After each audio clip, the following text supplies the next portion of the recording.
推出安南区就这样玩的旅游攻略活动，是希望说让安南区的美食跟美景能够让大家所知道。那特别是要来安南区观光的所有的观光客、消费者，能够更清楚的了解我们安南区要到哪里吃、到哪里玩哈。那我们这次推出了4条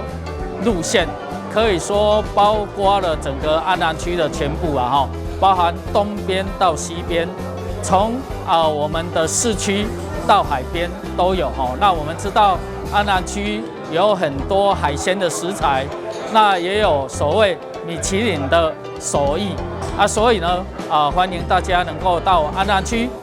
台南是众神之都，但是安南区也有非常多的庙，而且历史都非常的悠久。然后再加上说这里的生态，然后还有我们的科技、绿能等等，其实都在同一个区块里面，就是可以说是和平共存。这个我觉得是蛮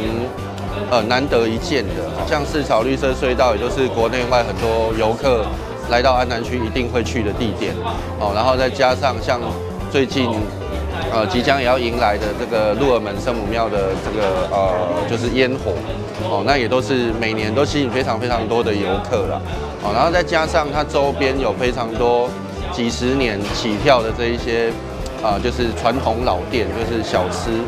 所以整个安南区来说，我觉得它就真的就是一个台南的缩影可能就是国安街上的头土一街吧。掌握施政3分钟，台南进步向前冲。安南区是台南的第2大行政区，这近几年的发展真的是非常快速。那尤其安南很多传统民俗跟美食地点，其实也必要介绍给大家知道。那不管是每年的元宵节的土城圣母庙的这个烟火，或者是许多在地的一些寺庙或者是景点或者是市草大众庙的市草绿色隧道，其实这边都非常值得大家流连忘返。玩多了也需要吃东西，所以我们安南很多美食也要借这个机会跟美景跟景点这个配合，让大家知道。因此呢，我们特别跟关旅局以及很重要的安南公所，还有许多的寺庙，还有各里办公处一起来介绍这个优质的安南景点跟美食，让大家知道这个。所以说，我们今年推出安南就这样玩，安南就这样吃来让许多的观光客也好，或者是这个我们在地的市民，你可能不知道，安南有一些地方事实上是有荣登米其林入选或者是必比登的因此欢迎大家，不管是被米其林所肯定，或者是被我们隔壁邻居所肯定，安南美食非常多所以欢迎大家一起来安南区。2024台湾灯会在台南，2月3日到3月10日，邀您一起来台南赏灯。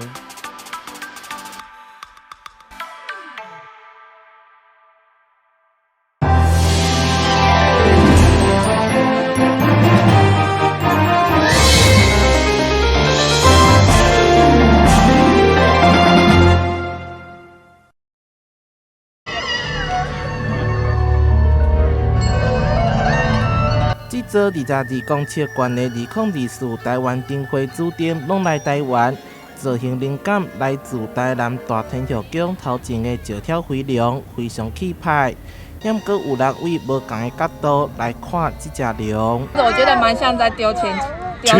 的灌篮的样子。有人讲亲像是咧拍篮球、打篮球，阁有人讲亲像是哥吉拉招财猫顶顶。不过日前有网友就讲，堪12当前，台湾灯会伫中华的主点非常小声，会龙头手提球的姿势，拢互网友做图来比较。彰化的比较虚幻一点，然后这次的金龙的话，它设计比较真实感。我想应该是他想要表达的是主吉祥啊，还是土猪的概念吧。我刚刚走了一圈，我觉得他连底下的创作也蛮不错，他连八卦乾坤都把它放在里面。其实台湾灯会举办35档以来，龙的主题已经是第3摆。一般民众对传统生肖有刻板印象，主灯创作者也来向大家说明，也是无同款啦。12年前，它底下做的是一圈一圈的这个小云朵，但是我们今年因为大航海时代嘛，400年前台南有开启了这个大航海时代，所以这座龙来台湾，它其实是在浪里翻腾的。两相比较之下，我相信民众们一定可以找出什么地方不同。不过我要说，2件都是非常精彩而且独一无二的作品。上届16档，这座龙来台湾，唔但彰显台湾灯会伫台南的荣耀，嘛向世界传达台南4摆以上。台南新闻综合报道。路丘加上停车格，互公车入站时必须要占用着车道，如此不只会造成用路人以及车乘客安全隐忧，公车司机也会烦恼手机会挂伤车体，造成损害。旁边的路都会靠近那个慢慢车道了，但是我们公车都只能到那个快车道才能靠近。这又会很困扰啊？对啊，都会靠旁边会靠近。市员蔡小伟伫接获民众陈情后，3月1日邀集相关单位进行会勘，希望找出解决办法，互伫附近上课学生、用路人以及司机，拢会当伫安全的情形下生活。学生因哪有甲咱反映啦吼，就是讲因为即马即个路丘是徛伫遮，啊公车若要落车的时阵，要靠站停放的时阵吼，你就会当看到讲边仔有汽车停车格。以外，公车要停的时阵，公车会变成并排违停，是违法的违规的行为。啊，要落车的这个旅客嘛会因为安尼来受到交通的影响，后壁的车嘛会因为安尼去撞到所以阮要求这个公运处甲这个干务局来做一个调查啦来调整到这个路丘的部分看咱的公车的这个公车站牌的所在是毋是会当来。刷位，互咱的迄个坐车的人，也是讲骑车的人，也是甚至是公车司机拢会当伫个安全合法的即个情形下来运作啦。经过会勘以及讨论，最后决定移植一张树木，并将停车格刷成中心画色，互公车会当无占车道，安全入站。因为咱台南市的市区道路，咱发展较早啦，所以道路顶悬拢有一寡，比如讲老树，是一寡设施，咱会甲相关单位来做一个盘点，会当前线的所在来做一个调整，互大家有一个更较好的等公车的这个空间。蔡小伟强调，该路段的路拢有成排路树，造成兼顾以及路肩宽度较小，市府应该研议可行的方案，兼顾公车上下车。停车空间、行人步道等需求，同时针对停靠区的问题进行通盘检讨。记者张世伟采访报道。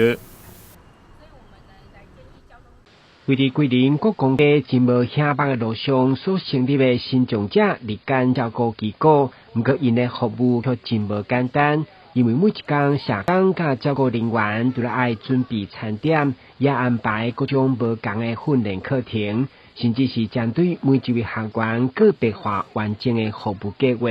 以狱中来讲，莫看伊依照服务员的引导动作也真熟练。其实原本厝内人讲啥物，伊拢未配合，也是伊学上所认定的固着行为，互家长相当头疼。毋过伫遮无够2档的训练，进步成长的幅度，互身为老爸文化里长相当感动。互阮家长最大的感想就是讲改变非常多。因为较早伫厝若你甲叫拢不理不睬，拢袂甲你应。即摆甲叫会甲咱应。若叫伊创啥物代志较早有拢毋甲你用就对啦。即摆若叫伊创啥货拢会去做。伫遮住来遮了后，互阮家长的感想就是讲进步真正非常大。因为因遮因遮迄个社工啊是讲因的助攻，啊是因的社服，因内底工作人员哦，真正足耐心、足用心伫为这囡仔。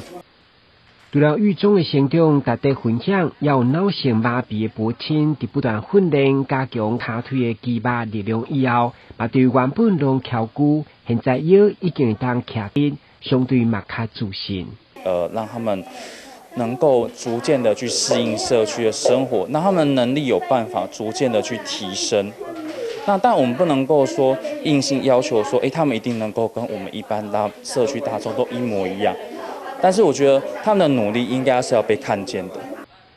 开始机构除了互个案伫社区当中提升生活技能甲自我价值以外，嘛希望摆脱一般人对因的刻板印象，甚至要替这群新障者争取梦想成真的计划，唔忘记着更较侪社会支持的力量。每一个人一点点的爱心，都能够汇集成守护他们最坚强的后盾跟力量。其实他们的梦想并不大，也很渺小，但是用我们的心力，也能够支持他们完成他们心目中的愿望。来，热火太阳花！再来新闻，军旗采访报道。由国立台湾图书馆馆长曹翠英、总统府资政姚嘉文、关怀文教基金会董事长周清玉以及国立政治大学名誉教授林修彻一起揭开新书《咱家人》。曹翠英表示，这本厚达500多页的新书是源自1934年日治时期，台北州为了推动乡土教育，鼓励编修乡土教材，由日籍教师负责撰写读本教材，共计57个单元。其后再由该校校长三桥安郎编辑修润，成为当时认识基隆的素材，也是当今回溯基隆发展的重要读本。早期也编了，他们有57的单元的相关的教材教法，然后让小学生，他包括有公校跟小学校，那公校或者是给台湾人，或者小学校就是给日本人，他们有这样的一个元素，真正的是要落实我们说中小学的扎根。当然，我们去年开始复刻这本书是有意义的，一方面我们是教育部指定的本土教育资源中心。二方面，我们也是台湾学研究的重镇，所以透过这样的一个传承，我们希望将来的孩子更能够了解爱乡爱土。而这本《咱家人》重新编修时，特别以原件日语、台湾台语以及华语3语对照的方式翻译复刻。曹翠英表示，除了让读者可以清楚认识原书日文内容，同时还可以学习华语和台语。期许让馆藏资源可以同步运用在台湾学的基础研究、本土语言以及教材的建构和推广。这本书有非常好的特色，是每一个单元林修彻老师都把它用了华语、台语跟这个日语的方式来做，甚至是音标都标出来了。这是跟别的书不太一样，它有500多页，很厚重，但是代表的是林修彻老师跟团队的整体的一个心意。我们希望将来孩子不管学日语也好，学台语也好，当然学我们说华语，他都能够一口气了解3种语言。在这一本珍贵的乡土教材中，可以清楚地看见基隆这个港口城市，不仅是转运东亚物产或向外输出台湾资源，也是输入最新现代文明和生活方式的门户，更是台湾认识东亚和世界的窗口。书中除了介绍基隆的地景、环境、文化和现代化建设以外，还附有经过日治时基隆要塞司令部审核通过的照片，以及全台独一无二的卡鲁达歌谣，希望能够作为未来基隆的教师、学子和家长们得以共学、共编一部新的《咱家人》的参考。记者赵世渊新北采访报道。2024香花季正式开幕，恭喜阳明！在台北市长蒋万安等人共同主持下，为期40天的阳明山花季正式展开。蒋万安表示，阳明山的樱花是台北市重要的观光资源，每年都吸引大量的游客前来。在公园处同仁持续努力养护下，让国人不用出国就可以欣赏到浪漫迷人的樱花海。大家可以看到我们的樱花非常的漂亮。刚刚一路上山，一到这边就看到我们山岚缭绕，繁花盛开，美不胜收。所以真的非常适合在年假期间带着家人、带着孩子一起到阳明山走走、看看、欣赏樱花。由于气候因素，今年阳明山樱花提早21天就开花，在云雾缭绕的氛围下观赏绝美樱花，别有一番滋味。今天看到这个花开的感觉怎么样？不错啊，带小孩子要来看花看松鼠的。就是樱花很漂亮啊。对啊，开得很好。开得很好。对啊，我们拍了好多照片，还到光复楼去看我们朋友那个吴奇娜的钢雕展。OK， 好，感觉非常丰盛。其中位于樱花溪流区的山樱花已经有80%盛开。接下来还有八重樱、昭和樱及吉野樱等不同品种的樱花将接力绽放，一路到3月中旬。花卉试验中心主任特别介绍几处绝不能错过的赏樱景点及赏樱时序。目前就是正在盛开的是山樱花，那再来的话，在我们春节的假期里面的话，我们看到的是八重樱，那它大概是在春节的时候八重樱会达到盛开。那主要分布点就是在我们的花中后面，一直到上面的铜像区，还有就是我们在第2停车场下面有一个水帘洞，这一区的话就是八重樱主要分布区。那大概到2月下旬的时候，我们昭和樱也会提早开。那昭和樱花主要就是在我们喷水池跟我们的王阳明铜像这边的话，就是最多的地方。好，那3月初的时候的话，我们吉野樱会开放。那吉野樱主要就是分布在我们的游客中心，还有我们的那个竹山路2段的2侧。那它的花色比较偏白，那花瓣掉下来的时候有点像雪片在飞，所以我们说的樱吹雪就是在指吉野樱。除了樱花，种植的8万株杜鹃花及黄色水仙花也陆续在2月下旬及3月中旬盛开。抬头赏樱的同时，也不要忘了欣赏这些绿地里的娇客。杜鹃花其实在2月底的时候就会开始开放。那我们的杜鹃花在阳明山区、阳明公园这带呢，大概就8万棵左右的杜鹃，所以它的量是很大的。好，那再来就是我们的湖山绿地呢，在就是260公车总站旁边。那我们每年都会在那边种水仙。那今年我们种的是大花水仙。那预计花期是在2、28到3月初的左右。花季期间，阳明山6座艺文馆舍也联袂举办草山百年风华阳明山馆舍串联活动，包括新泰光复楼的6馆舍文物展，以及新锐艺术家吴奇娜的镜创作展等，让游客在享受大自然美景的同时，也能更深入认识阳明山丰富的人文历史。不只是规划漂亮的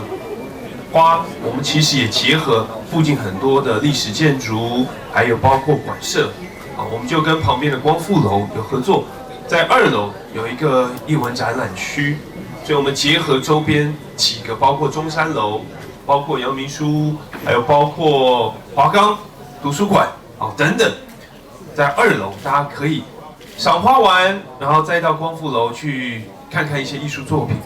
由于阳明山路幅及停车空间有限，为了避免大量赏车花潮造成道路拥塞，例假日及春节期间，养德大道早上7点到下午4点会进行小客车管制。小湾也呼吁游客尽量利用捷运转搭花季公车前往，轻松悠闲地享受樱花所带来的浪漫氛围。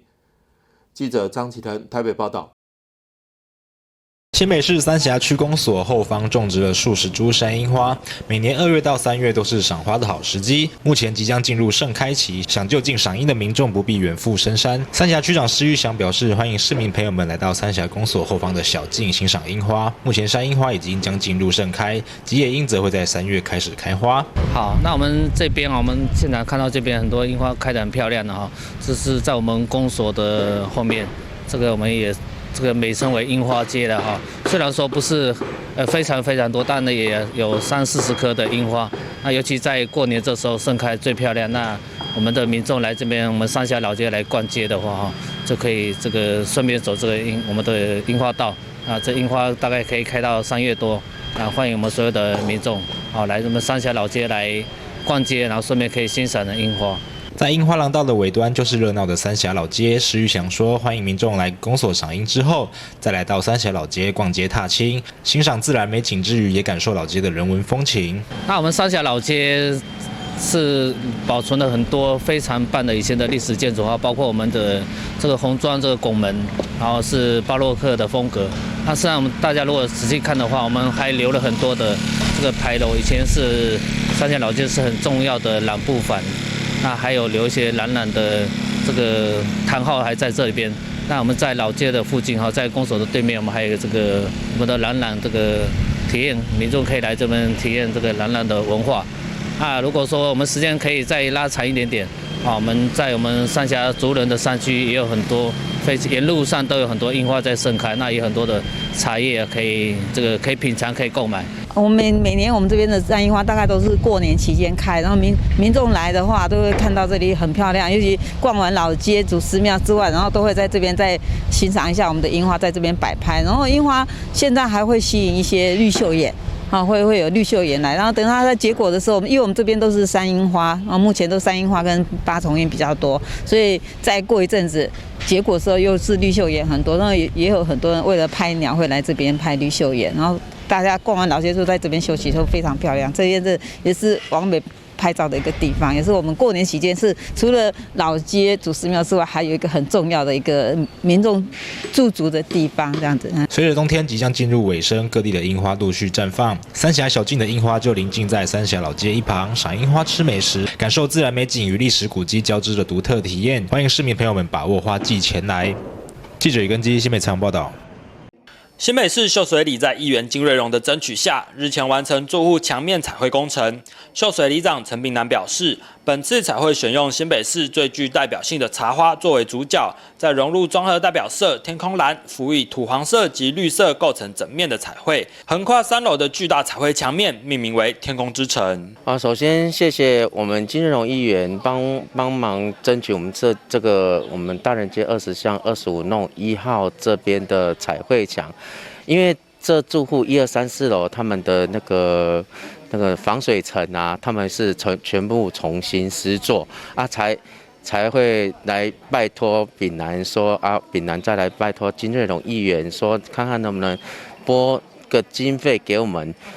来彩绘这个我们是有经过标案去设计的我们这个。是新北市市花茶花下去做引导我们的颜色，我们综合的颜色是配置天空蓝、土黄跟绿色，作为新北市我们的它建制的图案作为底。新北市议员金瑞荣表示，经过招标及设计师的构思下，完成了本次的墙面彩绘。图腾风格的意象衬托出秀水里独一无二的生活方式，跳脱过去以动物、人物为主的图案，也获得周边居民大大的赞许。那我想说，我们新北市长期以来都在做推动那个外墙整修或外墙美化的工作。那这个外墙呢，目前就是如果说没办法是做拉皮的话，就是用美化了。那所以说，现在目前新北市也经过招标，经过几个设计师来设计找出几个图腾。那以新北市这次里长。拿出这个选出的这个设计师这个图腾非常适合我们秀水里的一个的外观，而且非常跳脱了以前过去的图案，还有人物，还有动物的图案，现在做一些茶花，而且适合我们这很在地的一个文化，可以衬托出这整个墙面，整个一个秀水里它整个一个生活水平，而且让整个一个图面可以说是有渐层色的一个设计。跟以往的图腾是完全不一样，所以说增添了这个我们秀水里整个一个这个环境美化的一个气氛。对我自己的感受就是比较有怎么讲气息啦，不要说这样单单的都是水泥颜色，或者就是白色的，太单调了，等于是水泥森林，这样子很不好。所以说有这种彩绘的话，对我们大家住户的心态也比较好，也比较开朗一点。对，然后小朋友经过也会增加他们的艺术气息有不一样的色彩不一样的那个风景，很好对，你看起来就比较干净，又